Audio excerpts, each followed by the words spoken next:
All right, hello everyone. We're just about to get started. All right, our next speaker is Miri Mogilevsky, who has an awesome blog, Brute Reason, one of the most insightful blogs in the movement, I think, on Free Thought Blogs Network. And you're currently a graduate student of social work at Columbia University. And she's going to be talking to us about microaggressions and your group. It's going to be a great topic. Here we go.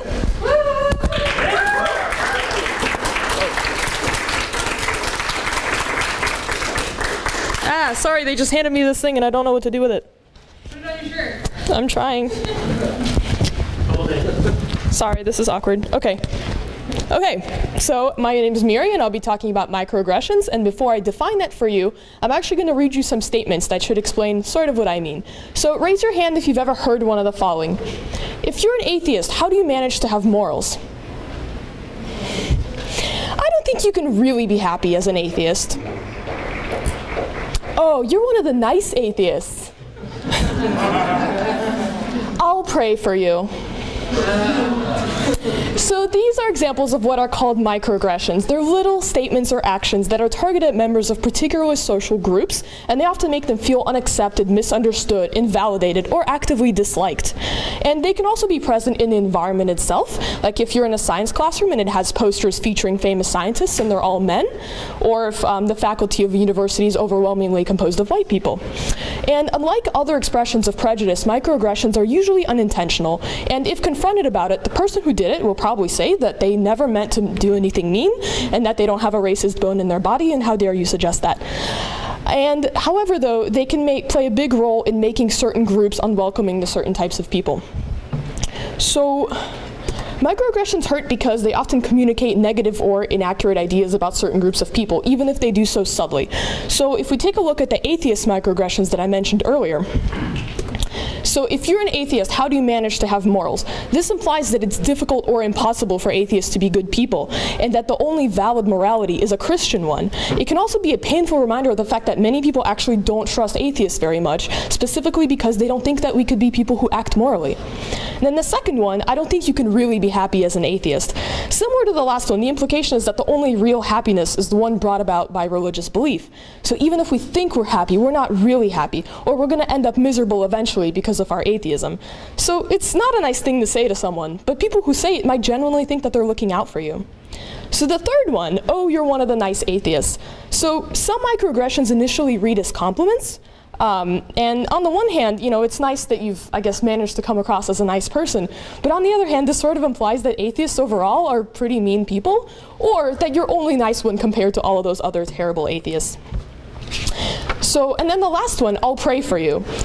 This comment is often said in response to someone coming out as an atheist, and it can be especially irritating because there's a certain condescension, right? Like they think that you need their help to avoid some terrible fate, probably going to hell. And some atheists don't care about this, you know, it doesn't really bother them because they're like, well, that doesn't mean anything. But others find it really patronizing and rude because they feel that the person who's saying it is refusing to acknowledge that they've just come out as an atheist. It doesn't mean anything to them, and you're still trying to tell it to them. So obviously, atheists aren't the only or even the primary targets of microaggressions. The term was coined by Chester Pierce, an African-American professor of education and psychiatry in the 1970s, and he used the term to describe the constant subtle slights and insults experienced by African-Americans in our society. Others, such as the social psychologist Daryl Wing Su, expanded on the concept to include other racial minorities and women and also LGBT people.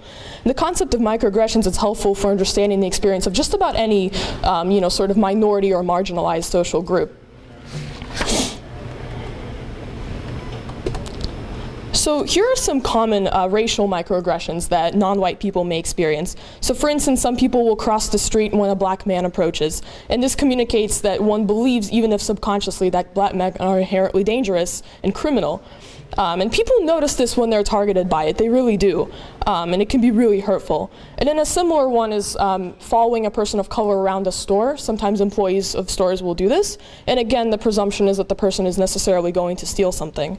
Another common one is asking an Asian or Latino person where they're from, as though they can't possibly be from the United States. And of course, some people of color really are recent immigrants, but so are plenty of white people. And you never really see like a white person asked, oh, so where are you really from? You know, as though they can't be Americans. Another one is I don't see color, and it might not be obvious why this is a microaggression, but it implies a refusal to see people for who they are and for the experiences that they've had. You know, for a lot of people, their race or ethnicity is a central sort of part of their identity, and to be told I don't see color is sort of a way of saying I don't see you for who you are. It's also not true. There's a lot of sort of psychological research showing that people do notice race and ethnicity, even if they think that they're not noticing it. And finally, there's also referring to styles of dress or hair associated with people of color as unprofessional. And this serves as a reminder to people that our standards for what is professional come from Western European traditions and do not necessarily include, you know, what other people from other cultures might see as formal or professional. And it may not seem like a big deal, but people of color actually often have to choose between being viewed as good employees and staying true to their heritage. And there are studies that show that even just having a name that sounds African American can harm someone's chances of being hired. So these are some common microaggressions targeted at women. Street harassment is often one of them, such as making sexual comments at women in public. You know, a lot of people will say, but it's a compliment, but then why don't you say it to men? And it can, you know, it can really feel like someone's just viewing you as a sexual object when you're just trying to go about your day, and it can feel very threatening and uncomfortable. Another is saying things like, sexism isn't an issue anymore.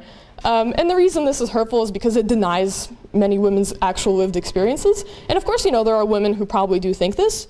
But for a lot of us, you know, we've experienced sexism, and when someone says this authoritatively, it's not an issue anymore.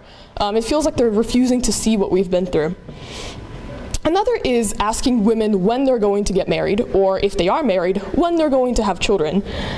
This assumes that, you know, a woman's goal is necessarily to be married and have children, and you'll notice that men don't usually get asked this. Like, you know, you see a guy who's married and you'd be like, so when are you going to have kids? You know, isn't your biological clock ticking?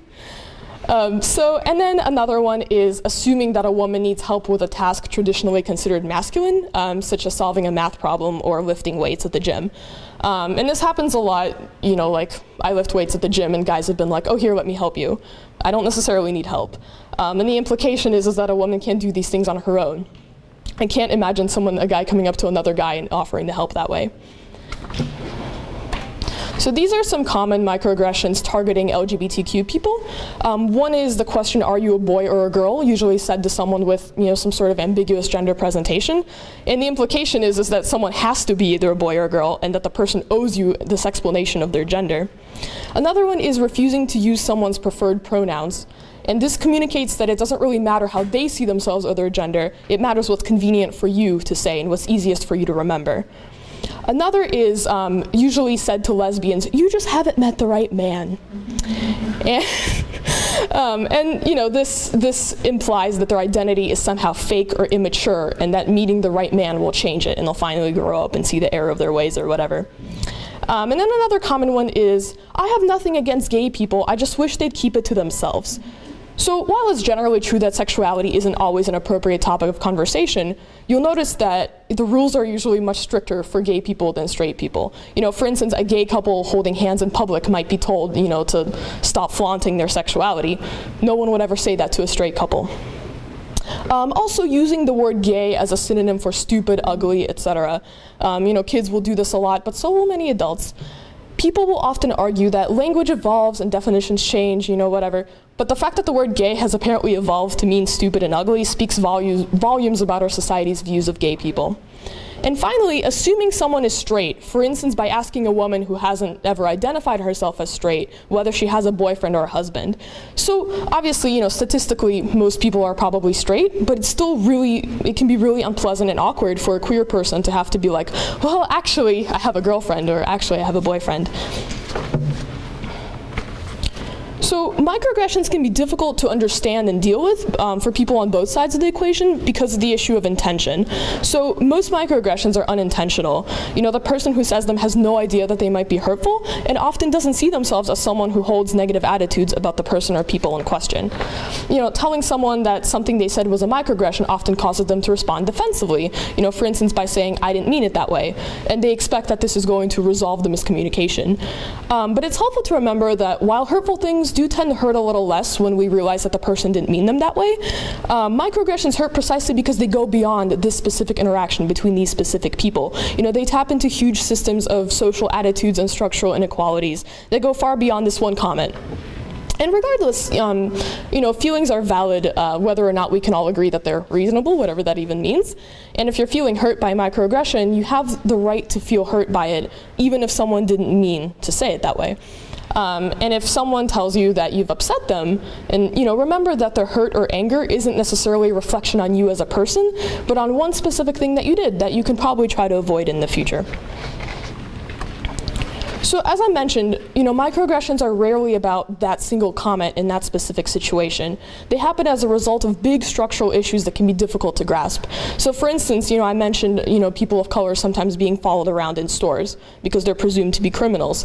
That doesn't just happen in isolation. That happens in the context of a society in which people of color are actually treated differently by the police and by the rest of the criminal justice system. And I don't have time to like get into that in this talk, but if you're interested, you can read the book The New Jim Crow by Michelle Alexander, which presents a lot of evidence that this happens on multiple levels. And likewise, when a woman or a female presenting person is targeted by creepy sexual comments on the street, that's not a one-time thing. You know, that happens to most of us constantly. You know, we can't leave our houses without it happening. And it happens in the context of a society in which women are still expected to toe just the right line between virginal and sexy, and in which they're still valued primarily for their looks, while men get to be valued for their personality and their achievements. And those of us who are subjected to street harassment also know that, you know, if we do become the victims of violence as a result, people are likely to blame us, you know, to say that we shouldn't have been wearing that or we shouldn't have been walking there. And, you know, besides all that, it's never easy to feel judged or misunderstood or delegitimized. And a single microaggression would probably be easy to brush off, but if you experience them constantly over the course of your life, they sort of accumulate. And you know, if you come from a family or a community that refused to accept you as an atheist, you might recall the frustration of feeling like people have wrong and unfair ideas about who you are, and no matter what you do, they won't change their minds. And that's also how it feels for many women, people of color, LGBT people, and others. And the more ways in which you are marginalized, the more you may feel that way, because it happens to you even more.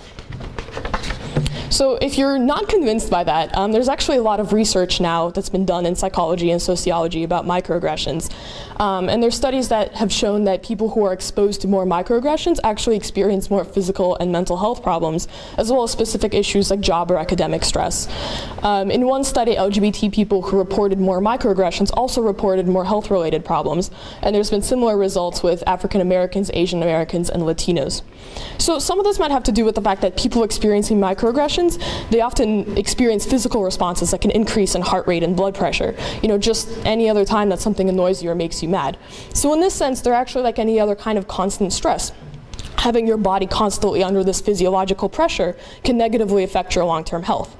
And there's one study in which both black and white participants witnessed simulations of unfair hiring decisions that were based on race. And in one condition, they made it really obvious that it was racial. And then in the other, it was a little ambiguous. Like it could have been racist, it could have just been a coincidence, you don't really know. And what they found, they had the participants complete a task that measures your cognitive functioning.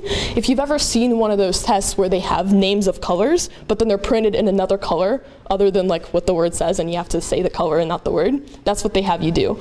And then the more sort of depleted your cognitive resources are, the harder it is for you to do this. So what they found is that for the black participants, their cognitive functioning was more impaired when they witnessed the ambiguous situations than the overtly racist ones. But for the white participants, it was the other way around. And the idea is that the stress of trying to figure out, like, was it racist, was it not racist, do I even have the right to be upset? That is what causes all of that stress.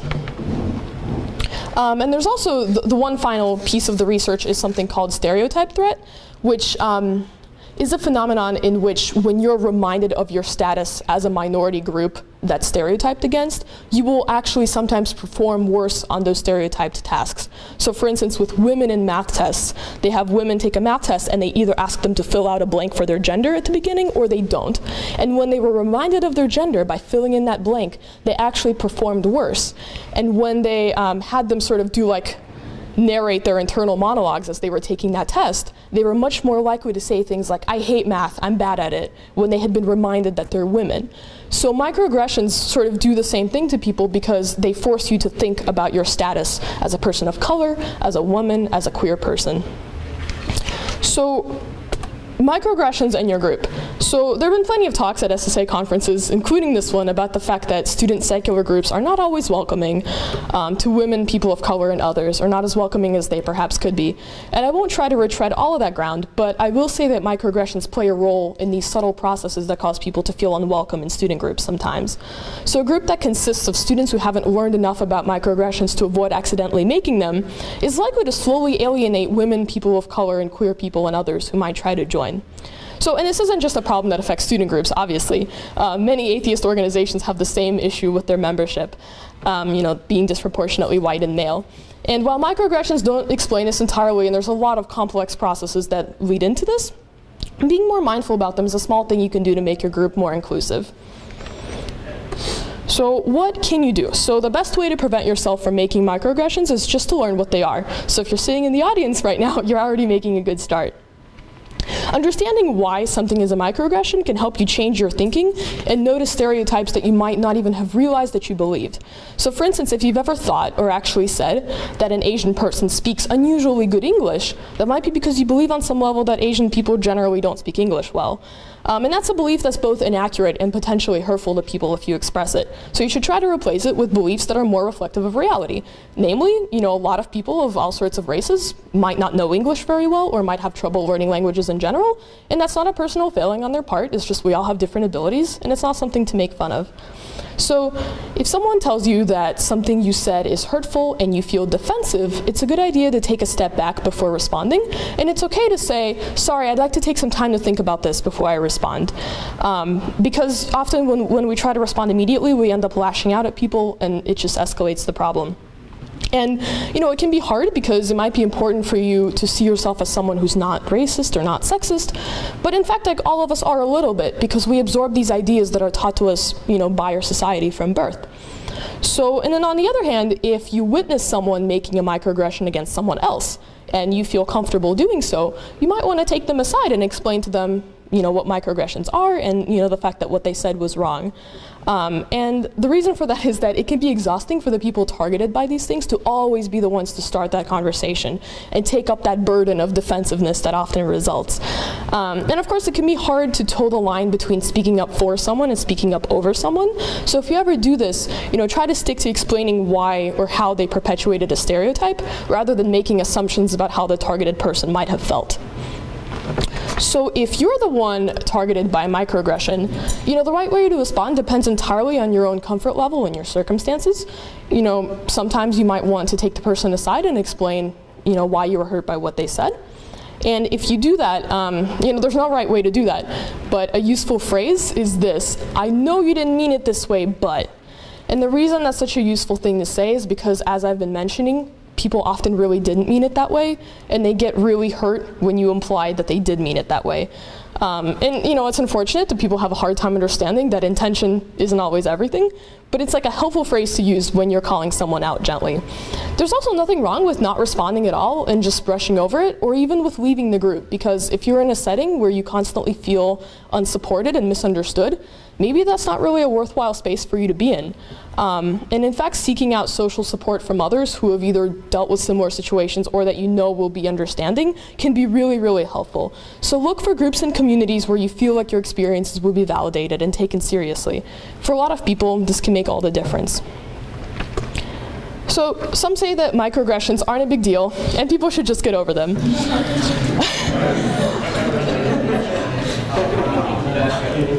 Wow. I disagree that this is making a mountain out of a molehill, because microaggressions are manifestations of larger problems, stereotypes and prejudice that we need to fight if we are to promote justice and a society free of irrational thinking. And regardless, there's ample evidence that people notice microaggressions, feel hurt by them, and avoid situations where they are likely to happen. So if you'd like your group to attract lots of different types of people, including the sorts of people who aren't usually well represented in secular groups, it's probably a good idea to try to avoid microaggressions if you can. And some also say that, teaching people about microaggressions and how to avoid them is just promoting political correctness. I hate that term because it's usually just used as a synonym for like being a kind and considerate person. And in this case, your political views don't really matter. If you know that microaggressions are likely to hurt and insult people, it doesn't matter what your politics are, because you might want to try to avoid hurting people. And finally, people will say there's the argument that microaggressions aren't as bad as what I guess you would call macroaggressions, which would be the overt, very obvious displays of prejudice. And on one level, that's true. There's a reason that this has micro in the name, because it's not a macroaggression, it's a microaggression. But in other ways, they're actually more insidious and ultimately more harmful. So the study I mentioned about how it's more stressful for the people of color in that study to encounter the ambiguous, like, is it racism, is it not racism? That really applies here because, while we often rally against people who say or do outrageously bigoted things, like think of your Donald Sterling or your Rush Limbaugh, we rarely call out people who make microaggressions, and this can leave the people targeted by them feeling, unsupported and misunderstood. Microaggressions are also particularly difficult to deal with because, as I mentioned, they leave you questioning whether or not anything wrong even happened, whether or not you even have the right to feel upset by what happened. And while it's usually easy to avoid people who, like that stereotypical racist uncle who says ridiculous things, you can avoid those people. It's harder to avoid like otherwise great friends and acquaintances who just occasionally say something that really, really gets you. So unfortunately, microaggressions do build up. In isolation, none of them would probably be all that hurtful. We might be like, well, that was kind of weird, but then, just brush it off. But hearing them constantly over the course of your entire life sort of takes a toll on you. And by educating yourself and the rest of your student group about stereotypes and prejudices affecting various groups of people, you can actually help make your group a more welcoming space for everyone. So I have some references here, some very scientific references that if you'd like to read any of these studies, you can email me and I can send them to you. And these are just some general links online where you can learn more about different types of microaggressions and how they manifest themselves and ways in which students are fighting back. So thank you, and I will take questions.